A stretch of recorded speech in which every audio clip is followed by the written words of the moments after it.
लेकिन इंडिया चुप रहा। ऑफिशियली बीजेपी के क्या स्टेटमेंट्स आई हैं? क्या कांग्रेस का ये स्टांस प्रैक्टिकल है? किसी भी सॉवरेन स्टेट के लीडर को इस तरह नहीं मारा जा सकता। मैं आपको सिर्फ कांग्रेस की अच्छी बातें बताने नहीं आया हूँ। अब असली सवाल, कांग्रेस होती तो क्या करता इंडिया? कांग्रेस का अपना ईरान रिकॉर्ड भी खराब है, लेकिन ईरान का नाम लिए बिना प्रधानमंत्री मोदी ने क्या नहीं किया। 2024 के इलेक्शन अगर कांग्रेस जीत गई होती और आज राहुल गांधी प्राइम मिनिस्टर होते तो इस जंग में इंडिया का स्टांस क्या होता? इंडिया की पोजीशन क्या होती? क्या इंडिया इजराइल की तरफ होता या ईरान की साइड लेता? क्या गैस क्राइसिस अलग होती? और सबसे बड़ा सवाल, क्या इंडिया ज्यादा सेफ होता या फिर ज्यादा वल्नरेबल? ये कोई बीजेपी वर्सेस कांग्रेस वीडियो नहीं है, ये एक जियोपॉलिटिकल एनालिसिस है। आज की वीडियो में हम देखेंगे हिस्ट्री, फैक्ट्स और स्टेटमेंट से और एनालाइज करेंगे कि अगर आज बीजेपी की जगह कांग्रेस पार्टी होती तो इंडिया की पोजीशन क्या होती। सबसे पहले समझते हैं कि अभी फिलहाल क्या चल रहा है, क्योंकि इसके बिना कंपैरिजन नहीं होगा। 25-26 फेब को प्रधानमंत्री मोदी का इजराइल दौरा हुआ। प्रधानमंत्री इजराइल गए, नेतन्याहू ने उनके लिए रेड कारपेट बिछाया। 27 बायलैटरल एग्रीमेंट्स हुए। इंडिया इजराइल पार्टनरशिप को स्पेशल स्ट्रेटेजिक पार्टनरशिप डिक्लेयर किया गया। प्रधानमंत्री मोदी ने नेसेट में स्पीच दी जिसमें अक्टूबर 7 के अटैक्स के विक्टिम्स को कॉन्डोलेंस दी और आतंक को एक कॉमन दुश्मन बताया। और प्रधानमंत्री के इंडिया आने के लगभग 48 घंटे बाद इजराइल ने ईरान पर अटैक किया। अब ऑफिशियली बीजेपी के क्या स्टेटमेंट्स आई हैं? MEA का ऑफिशियल स्टेटमेंट, रिस्ट्रेन रखें, डायलॉग और डिप्लोमेसी से काम लो। प्रधानमंत्री मोदी का public statement, rule of law, dialogue and diplomacy. Finland के PM के साथ खड़े होकर प्रधानमंत्री मोदी ने क्या नहीं किया? ईरान पर US इजराइल की स्ट्राइक्स को कंडेम नहीं किया, एक बार भी नहीं। और प्रधानमंत्री मोदी ने क्या किया? UAE पर ईरानियन मिसाइल स्ट्राइक्स को कंडेम किया। एक रिटायर्ड इंडियन डिप्लोमेट ने द डिप्लोमेट मैगजीन को बोला, PM Modi's Israel visit was wrongly timed and has completely ripped off India's neutrality. We are now seen on the Israelis corner. Bloomberg ने कहा visit suspicious और diplomatically risky था। यहाँ तक कि एक इजरायली जर्नलिस्ट ने कहा मोदी का रोल नेतन्याहू के लिए एक चीप एडवर्टाइजमेंट स्टंट था। तो ये है अभी इंडिया का एक्चुअल स्टैंड, ऑफिशियली न्यूट्रल, लेकिन सभी को पता है कि हम इजराइल के साथ खड़े हैं। क्या इंडिया के लिए ये सही डिसीजन था? टाइम स्टैम्प के साथ कमेंट्स में अपनी राय बताइए। अब देखते हैं कांग्रेस ने क्या कहा, क्योंकि अगर हमें जानना है कि कांग्रेस पावर में होती तो आज इंडिया कैसा होता, तो सबसे बड़ा क्लू है उनकी statements. Statement number 1, Sonia Gandhi ने 3 मार्च को इंडियन एक्सप्रेस में एक ओपिनियन आर्टिकल लिखा, खुद पर्सनली। उसमें उन्होंने लिखा silence in this instance is not neutral. ये एब्डिक्शन है, इंडिया की ट्रेडिशनल बैलेंस्ड अप्रोच का एक नया बिट्रेयल है। उन्होंने article 24 of UN charter site किया जो कहता है, और नेहरू की नॉन अलाइनमेंट पॉलिसी का भी रेफरेंस दिया। Statement number 2, all India Congress foreign affair department 9 मार्च 2026। कांग्रेस के फॉरेन अफेयर डिपार्टमेंट, जिसे सलमान खुर्शीद लीड करते हैं, उन्होंने जयशंकर पार्लियामेंट की स्टेटमेंट पर रिएक्शन दिया। उन्होंने कहा EAM का स्टेटमेंट वेपिड था, ना ईरान के सोवरेन लीडर के टारगेटेड किलिंग पर कोई प्रोटेस्ट, ना एनर्जी सिक्योरिटी का कोई सॉल्यूशन, ना ग्लोबल साउथ में इंडिया की मॉरल लीडरशिप की कोई कंसर्न। और सबसे शार्प लाइन ये थी, मोदी की फॉरेन पॉलिसी मिड एडवेंचरिज्म और बीजेपी गवर्नमेंट का undermining of Indian foreign service. ये इंडिया को वेसलेज की तरफ पुश कर रहा है। वेसलेज मतलब एक ऐसा देश जो दूसरे की मर्जी पर चले, अपनी नहीं। पवन खेड़ा जो कि कांग्रेस के स्पोक्स पर्सन हैं, उनकी तरफ से हमें एक स्टेटमेंट देखने को मिलती है। उन्होंने 1994 की बात की। 1994 में जब कांग्रेस की गवर्नमेंट थी, वेस्टर्न पावर्स ने OIC में एक रेजोल्यूशन लाया था कश्मीर पर, इंडिया के अगेंस्ट। उस वक्त के कांग्रेस के PM PV नरसिम्हा राव ने अपने बीमार एक्सटर्नल अफेयर्स मिनिस्टर को एक स्पेशल एयरक्राफ्ट में तेहरान भेजा, सिर्फ एक मिशन के लिए, ईरान को मनाओ कि वो ये रेजोल्यूशन ब्लॉक करे। ईरान ने ब्लॉक किया और पाकिस्तान की वो रेजोल्यूशन वहीं पर खत्म हो गई। खेरा ने कहा वो ईरान जो 1994 में इंडिया का दोस्त बना था, आज बिट्रे कर दिया गया उन्हीं वेस्टर्न पावर्स को प्लीज करने के लिए जो कभी हमारे कश्मीर पर हमें हर्ट करना चाहते थे। ये एक पावरफुल पॉइंट तो है, लेकिन सवाल ये है, क्या 1994 और 2026 का इंडिया एक ही है? क्या वर्ल्ड जरा भी बदला नहीं है? क्या कांग्रेस का ये स्टांस प्रैक्टिकल है या सिर्फ आइडियलिस्टिक? अब असली सवाल, कांग्रेस होती तो क्या करता इंडिया? ये सिर्फ स्पेकुलेशंस नहीं है, हम कांग्रेस के एक्चुअल स्टेटेड पोजीशन से क्या डिड्यूस कर सकते हैं, देखते हैं point by point. Point number 1, प्रधानमंत्री मोदी का इजराइल दौरा।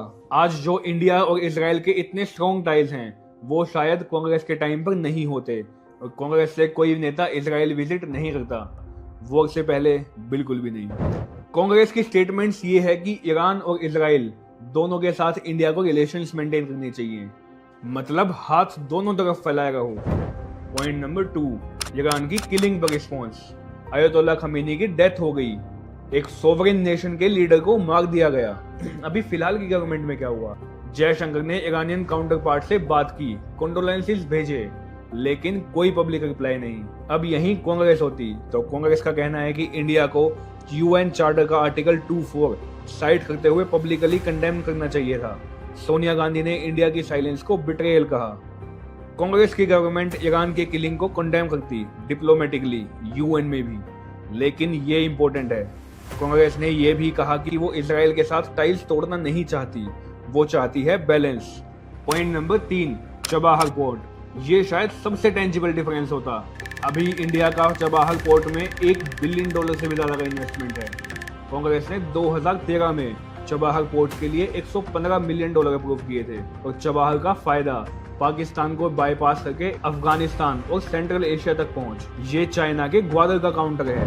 और अब क्या हो रहा है? ईरान इंडिया को एनिमी साइड में देख रहा है। फिलहाल कांग्रेस की स्टेटमेंट से लगता है कि चबाहर प्रोजेक्ट को प्रोटेक्ट करना चाहिए था, तो जंग के टाइम पे भी ईरान को कांग्रेस की तरफ से बिल्कुल क्लियर सिग्नल जाता कि हम चबाहर प्रोजेक्ट्स को प्रोटेक्ट करना चाहते हैं।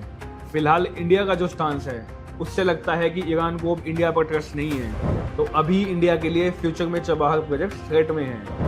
पॉइंट नंबर 4, ब्रिक्स में इंडिया की पोजीशन। 2026 में इंडिया ब्रिक्स की चेयर है, यानी कि सबसे इंपॉर्टेंट सीट होस्ट देश की, और ईरान भी अब ब्रिक्स में है, 2024 में ज्वाइन किया।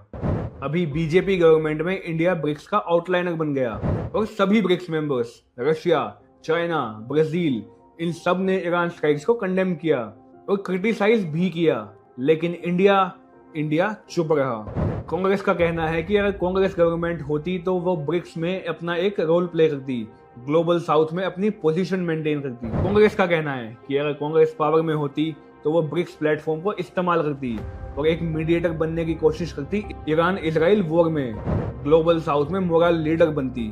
एक जियोपॉलिटिकल एनालिस्ट ने कहा, India is hosting BRICS this year and our stance is an outlier among founding members. Our claims of multipolarity may seem like hot air. ये एक बहुत इंटरेस्टिंग कॉन्ट्रास्ट है।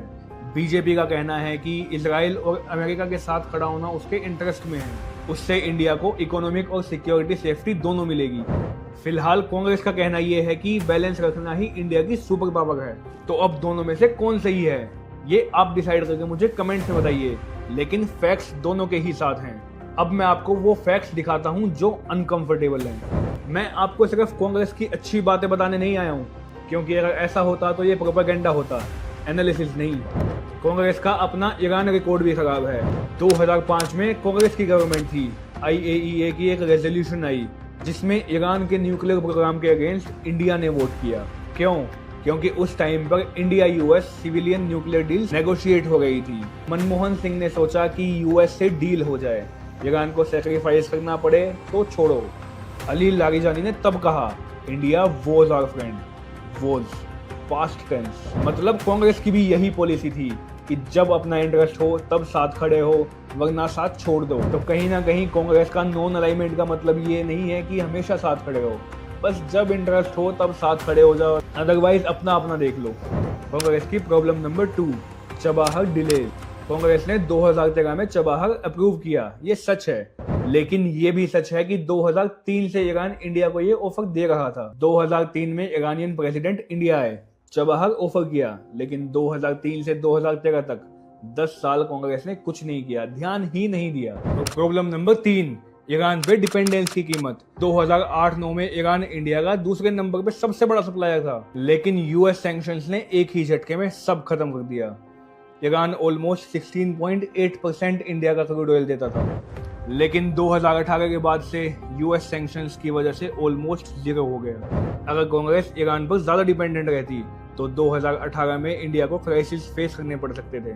और कुछ लोगों का आर्ग्यूमेंट है कि इंडिया के टाइज यूएस और इजराइल के साथ इसी प्रॉब्लम का सॉल्यूशन है। तो एक बात बिल्कुल क्लियर है, ना कांग्रेस क्लीन है और ना बीजेपी सिंपल।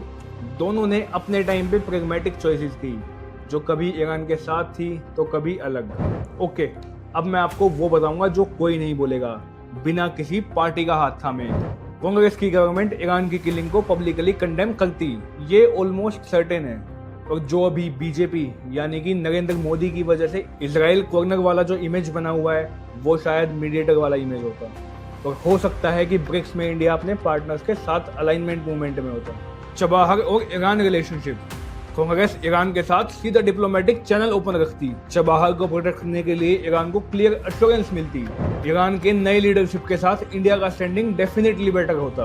और जैसा कांग्रेस का कहना है उसके अकॉर्डिंग ब्रिक्स की डिप्लोमेसी में इंडिया एक बेटर स्टैंड पे होता। इंडिया ब्रिक्स का सपोर्ट लेके आज दुनिया की आवाज बन सकता था, लेकिन अब ये चांस गया। अब हम कुछ चीजें देखते हैं जो शायद बिल्कुल भी अलग नहीं होती। पहला है गैस क्राइसिस।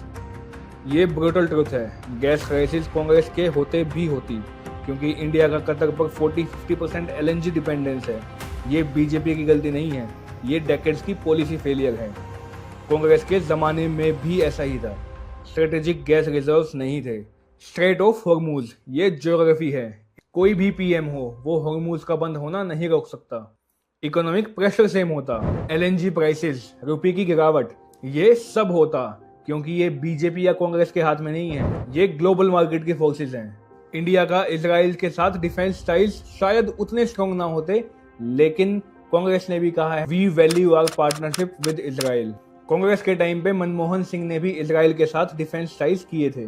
तो Congress India stands with Israel with full conviction तो नहीं बोलती, लेकिन फिर भी इजराइल के साथ खड़ी होती। ये सुनने में थोड़ा डिसअपॉइंटिंगली सिंपल लगता है, लेकिन अगर कांग्रेस गवर्नमेंट होती तो इंडिया जियोपॉलिटिकली ज्यादा बैलेंस दिख सकता था। ईरान के साथ बेटर रिलेशन शायद हो सकती थी, लेकिन बीजेपी के इंडिया में डिफेंस में इजराइल से ज्यादा एडवांस टेक्नोलॉजी मिलती है। यूएस के साथ क्लोजर टाइज हैं, कोड में स्ट्रॉन्गर प्रेजेंस है। दोनों के अपने अपने ट्रेड ऑफ्स हैं, दोनों में या तो गैस आती या फिर नहीं आती। तो असली सवाल ये नहीं है कि कौन सी पार्टी बेटर है, असली सवाल ये है कि क्या इंडिया ने अपनी एनर्जी डाइवर्सिफिकेशन सही की है। क्या हम ईरान, कतर, यूएस इन सब पर डिपेंडेंट रहने की स्ट्रेटेजी से निकले हैं। जब तक गैस स्टोरेज जीरो है तो दोनों की स्ट्रेटेजी कमजोर है। अब देखते हैं वो एंगल जिसे कोई भी डिस्कस नहीं कर रहा है, दी कश्मीर एंगल। आज मैं आपको एक चीज बताता हूँ जो आपने शायद कोई न्यूज चैनल पे नहीं सुनी होगी, लेकिन ईरान ने कभी भी पाकिस्तान का साथ नहीं दिया इंडिया के कश्मीर एंगल पे। एक बार ये सोचो, ईरान एक इस्लामिक नेशन है, पाकिस्तान भी एक इस्लामिक नेशन है, कश्मीर एक मुस्लिम मेजोरिटी रीजन है। लॉजिकली ईरान को पाकिस्तान का साथ देना चाहिए था कश्मीर वाले इशू पर, लेकिन ईरान इंडिया के साथ खड़ा हुआ। 1994 में जब पाकिस्तान ओआईसी में इंडिया के खिलाफ खड़ा हुआ तो ईरान ने, सिर्फ एक ईरान ने वो रेजोल्यूशन ब्लॉक किया। एक बिट्रेल ईरान को मिला 2005 में, और अभी ईरान सोच रहा होगा कि 2026 में भी उसको इंडिया से बिट्रे किया गया है। अटैक से जस्ट पहले पीएम मोदी का इजराइल में होना ईरान को सोचने पे मजबूर कर सकता है कि क्या इंडिया ईरान को अपोज करने में इजराइल के साथ खड़ा है। अगर ईरान के लिए इंडिया एनिमी कैंप में चला गया तो क्या होगा जब पाकिस्तान फिर से इस्लामिक फोर्सेस में कश्मीर का इशू रेज करेगा। ये कांग्रेस का सबसे पावरफुल आर्गुमेंट है, लेकिन बीजेपी वाले कहेंगे चाइना और पाकिस्तान मिलकर काम करते हैं। ईरान चाइना का क्लोज एलाई है। चाइना ने ईरान के साथ $400 बिलियन का डील किया 2021 में। अगर ईरान ऑलरेडी चाइना कैंप में है तो इंडिया ईरान को प्लीज करके क्या पाएगा, ये भी एक वैलिड पॉइंट है। तो ये है इंडिया का रियल डिलेमा। ईरान से फ्रेंडशिप चाहिए कश्मीर के लिए, लेकिन ईरान चाइना के काफी क्लोज है और चाइना इंडिया का राइवल है।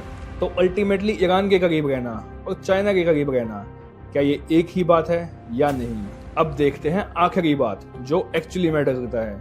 तो ये पूरा एनालिसिस कांग्रेस होती तो इंडिया ईरान की किलिंग कंडेम करता, ब्रिक्स में अलाइंड होता, चबहर सेफ होता, कश्मीर पर ईरान का सपोर्ट शायद बना रहता।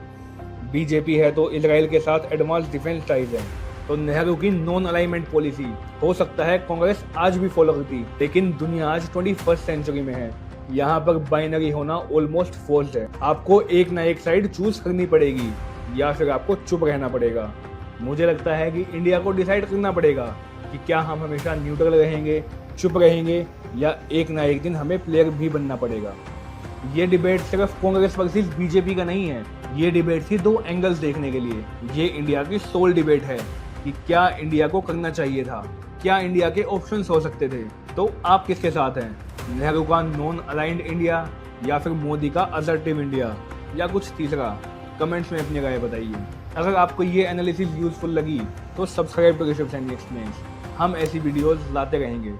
अगर नेक्स्ट वीडियो आपको चाहिए कि चाइना इस वॉर से क्या फ़ायदा उठा रहा है, तो क्या इंडिया फिर से पीछे रह जाएगा, तो कमेंट कीजिए चाइना। मिलते हैं आपसे नेक्स्ट वीडियो में।